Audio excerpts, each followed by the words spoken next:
Good evening, everyone, and welcome to another edition of Wednesday Evening Happy Hour with Back to Basics Dog Training. I'm excited to be here like usual.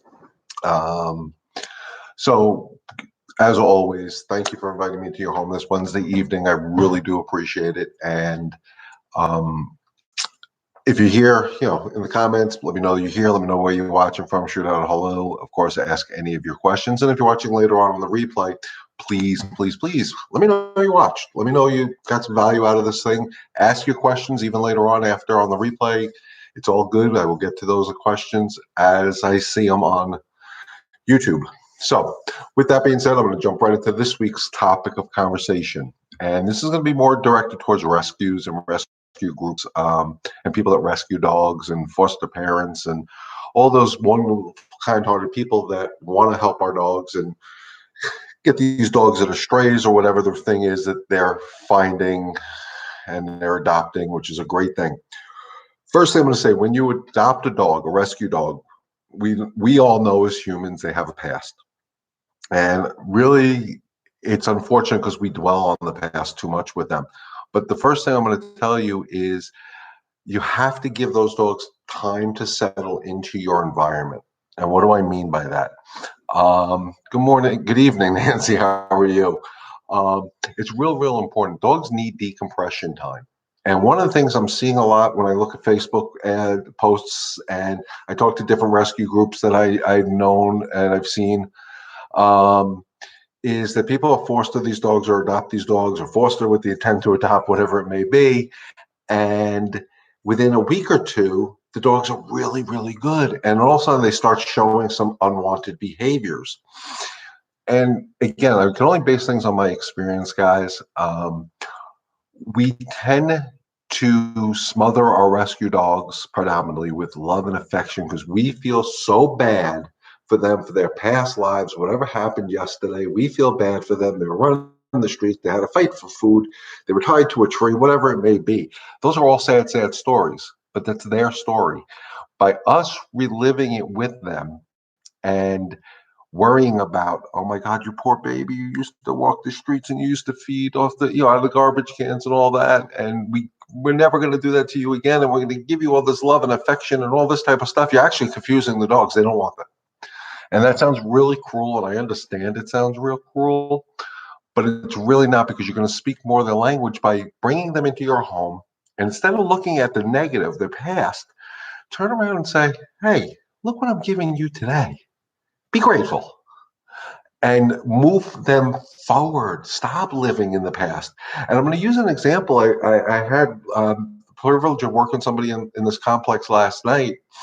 And in another complex where her and her dog lived, unfortunately, people would just open the doors. Dogs would run out. They wouldn't walk dogs. It was a real horrible situation. And her poor dog got attacked a few times by other dogs. So now what's happening is she's in this complex here where people are much better as far as leashing their dogs, and her dog is reacting to every dog it sees. And what I realized yesterday working with her is dog's not reacting to other dogs. She is.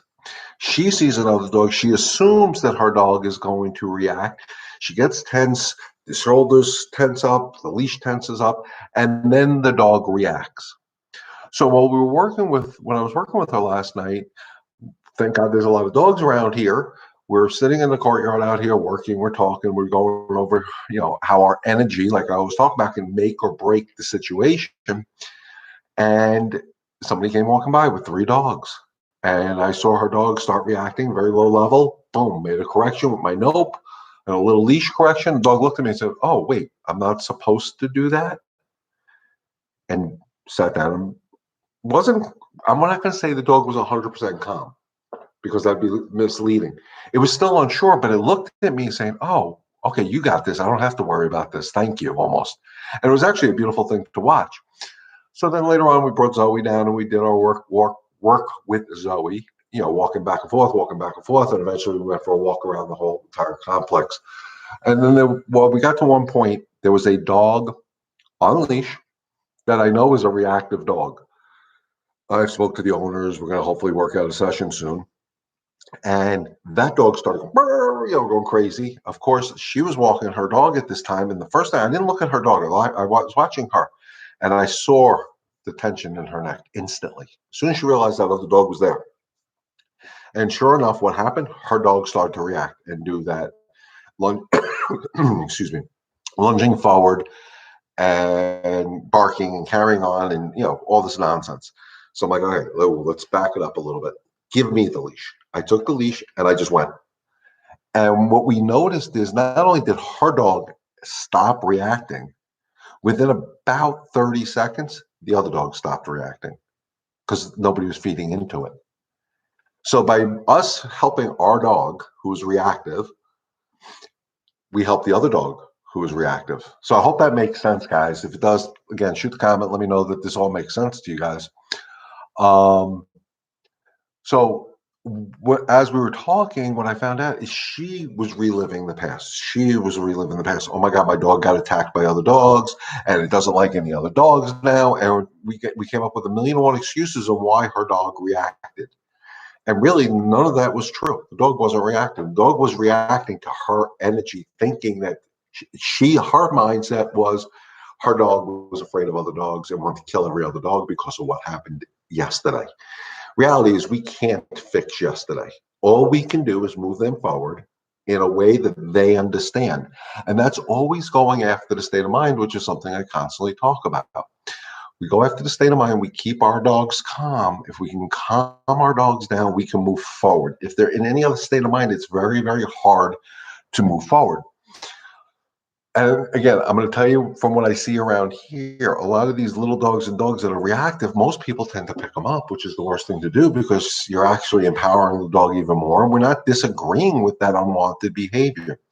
You're allowed to disagree with the unwanted behavior. And you are. The same way you're allowed to disagree with the unwanted behavior of your children, you're allowed to disagree with the unwanted behavior of your dog with the intent of teaching them a better way to do it. So with the dog I worked with last night, when it did not react to another dog, we praised, and we pet and we had a good time. Now, with this dog that I worked with last night, that dog was afraid of everything. It was quote unquote afraid of men. It was afraid of barked at cars driving in the parking lot, motorcycles, baby strollers, anything that with movement, it barked and it went nuts and it reacts to sounds and it does all this stuff. So it's a work in process with this dog. But what we notice is after I kind of controlled some of its reactivity to dogs on leash, also people walking by it didn't react to. Somebody walking with a baby stroller, it didn't react to. A car driving by, it didn't react to. So because we were fixing the main issue at the point, which was reactivity towards other dogs, we were able to work with some of the other reactivity without even trying. Because the dog was reading my energy and my energy saying, hey, don't worry, pal, I got this. You don't have to be afraid of this anymore. There's nothing to be afraid of. I got your back, Jack. And it was such a beautiful thing watching not only the dog's transition, but the human's transition and watching her saying, oh my God, that is so cool. And I actually watched her this morning walking her dog, and she did a phenomenal job with just one session. And literally all these things I'm talking about took about 20 minutes. But it was just 20 minutes of me explaining and showing how her dog could react differently. And when he did react differently, we praised. For the dog that did not like men, after I'm going to say about 15 minutes and doing one or two corrections, the dog sat right next to me, looking up at me constantly with those soulful eyes that dogs tend to do to us, almost like saying thank you. And when my hand was close, it was licking my hand. Here's a dog that was afraid of men. He wasn't afraid of men. She was more afraid of what he would do around men. If that makes sense. Again, guys, if the stuff makes sense, let me know. If it doesn't make sense, let me know. It's real important that I get the feedback from you guys, my customers, and my viewers here to let me know that what I'm presenting every week is giving you the value you need. So please don't be shy. Put it in the comments. It'll help me. It'll help our fellow dog lovers, and hopefully it'll help you. So I'm not seeing a lot of questions, guys. So if not, I'm just going to keep going with the rescue foster theory that I want people to start understanding. I got a text last night from one of the rescue groups up north that I deal with, that somebody was fostering a dog out of the ACC, which is a kill shelter, I believe, up in New York in the city. And they're very nervous because this dog has, some bad unwanted behaviors, and they don't want the fosters to give up on the dog, because if it goes back to the shelter, the odds are it will be euthanized, and that's never a good thing when we can fix these dogs. And the quickest way to fix the dog is the moment you choose to foster to adopt, whatever. You're bringing the dog into your home, into your environment, as much as you want them to feel real comfortable and feel real good, and you want to make sure they're comfortable, and you want to hug them and kiss them and do all that. Don't set clear, decisive rules. Don't let them have free run in your home. Don't let them jump all over the furniture. Bring them in calmly to your home on a leash in a calm way, and then give them their space. Put them in their cage in a quiet area of a house. Let them decompress a little bit before we start flooding them with all this stuff, and we give them sensory, we flood the sensors with all this stuff, and they don't know what to do with it, and then they're going to act up, and there's going to be a problem. The other thing we make a huge mistake of when we bring these dogs into our homes is we invite all our friends and family over to go see the new addition to our family, and these dogs just get overwhelmed. And they don't know what to do. And if they don't know what to do, they most likely will exhibit really unwanted behaviors: fear, aggression, cowering in the corners. And then, of course, when dogs cower in corners, what do we do as humans? It's okay, I'm not going to hurt you. Dog's trapped, and we're still approaching. Dog's telling you, I'm not comfortable. Why are you approaching? So guys, I understand. I want to make those dogs all feel comfortable. I really do. I know, I come across as this, tough guy, whatever comes across on the screen or the monitor. But really, by setting those clear, decisive rules and understanding the dog needs decompression time, and each dog's an individual. Some dogs need 2 weeks, some dogs need 6 months. I don't know. But by understanding what they're telling me, and understanding that I have to give them time to show me their true colors, have time for us to form a bond and a trust with each other. It's not going to happen overnight. And I think as humans, we try to rush the process. We go out, we adopt a dog, we're going to love this dog to death, and we try to rush the process. You're going to walk good, you're going to behave, I'm going to be able to have people come over, and we're going to do, and the dog's sitting there saying, what the freak is going on? And then they react. And then what happens is these poor dogs end up getting sent back to a shelter or wherever, and they're confused even more. If you're going to adopt, if you're going to foster, if you're going to foster to adopt, or whatever the case may be, slow it down, guys. Slow it down. You will find these dogs have a higher rate of success by doing it structure first, before the affection. And don't worry about their past.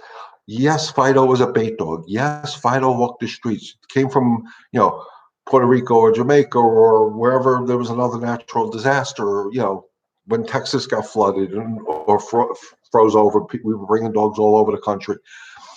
Don't worry about that, because you can't fix the past. There's no way in hell. All you can do is move your dogs forward, being that calm, assertive pack leader they need you to be. Not that they want you to be, not that they need you to be. And that's real important to them. That's why with all the dogs I worked with for the rescues up north, I was able to transition these dogs into a more comfortable environment and saved hundreds of dogs from being, unfortunately, probably would have been euthanized. And it's not that it's a magic thing. Like I always say, there's nothing up my sleeves. It's understanding what the dog is telling you. And that's why I do these formats, the YouTube Live, the Facebook Live every Saturday morning at 11 o'clock. I do these so you guys can start understanding what the dog is telling us, and not trying to say what you think the dog is telling us. One of the things I always tell people, and I'm going to use the dog I worked with last night.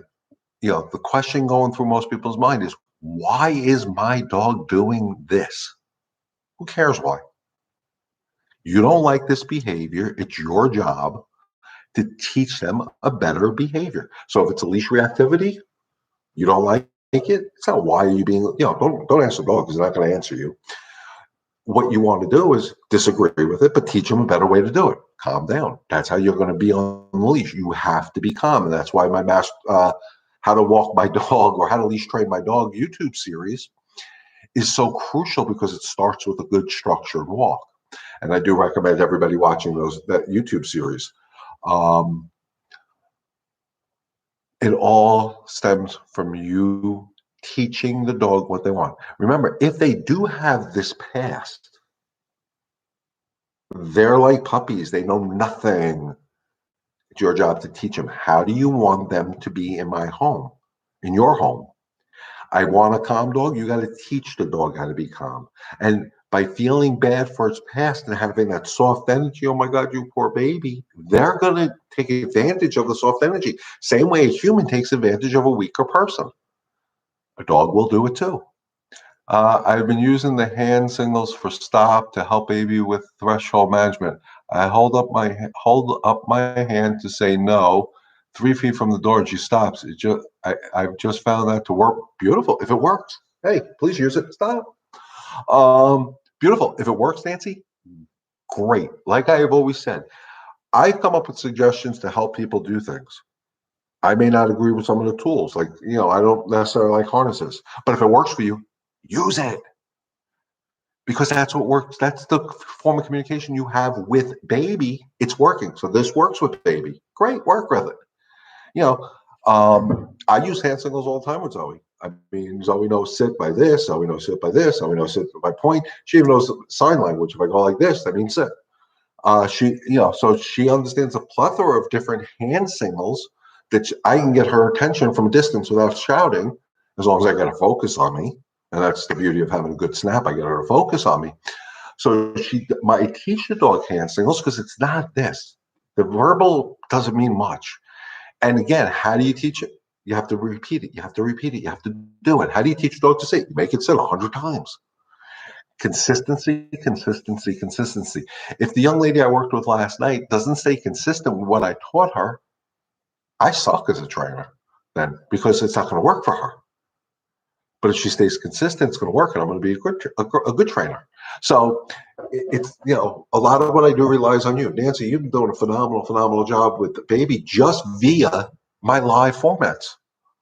You're a frequent watcher, flyer, or whatever the word is, on both my YouTube and my Facebook.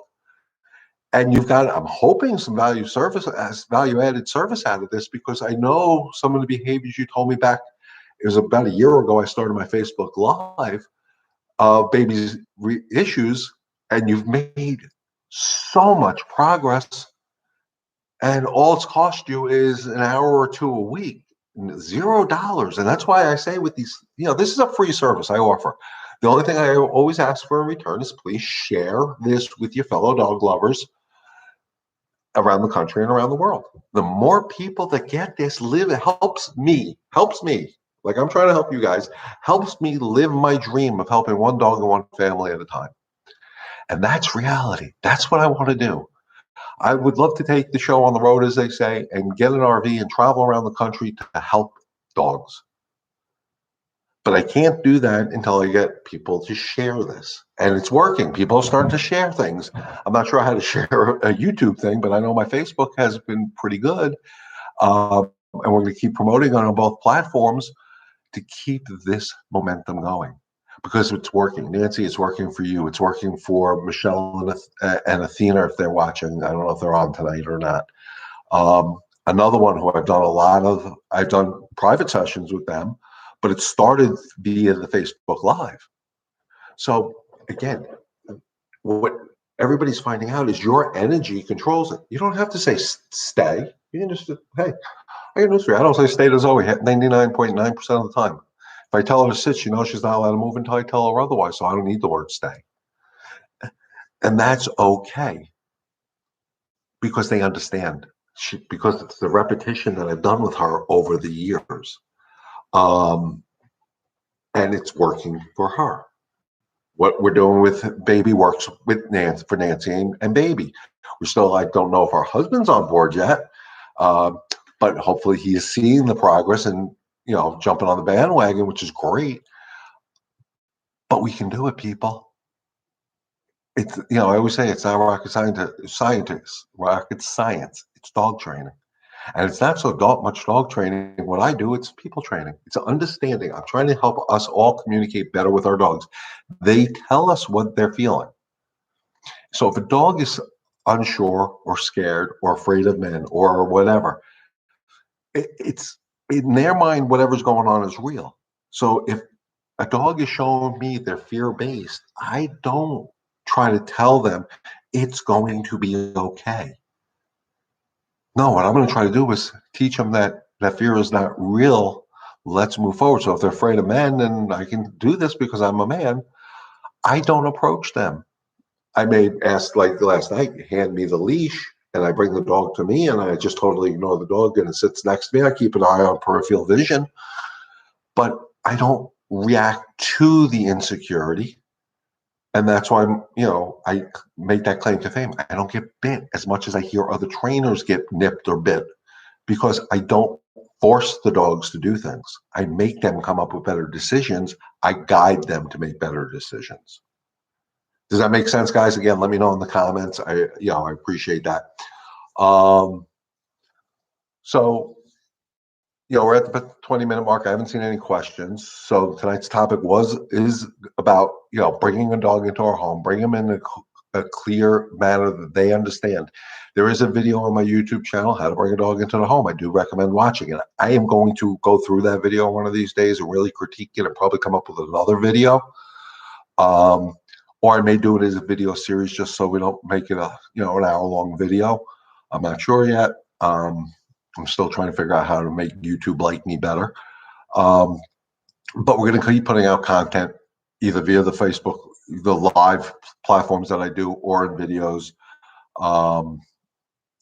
We're going to do something that's going to probably shock some of the YouTuber, dog trainers out there, but we're going to do an e-collar training video with my dog Zoe, because I want to show one, e-collars don't terrorize or scare a dog.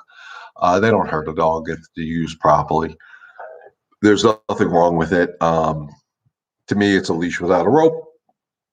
And we're going to teach that, and we're going to show it, because I want people to feel comfortable with the tools they choose to use. If you do get a tool like an e-collar or a prong collar, I do recommend consulting a professional, somebody who actually understands how to use it, the most humane way possible. Don't just go buy these tools, put them on your dog, and expect miracles from your dog. It doesn't work that way. Don't put an e-collar on a dog and just start hitting buttons, because you're going to scare your dog, you're going to confuse your dog.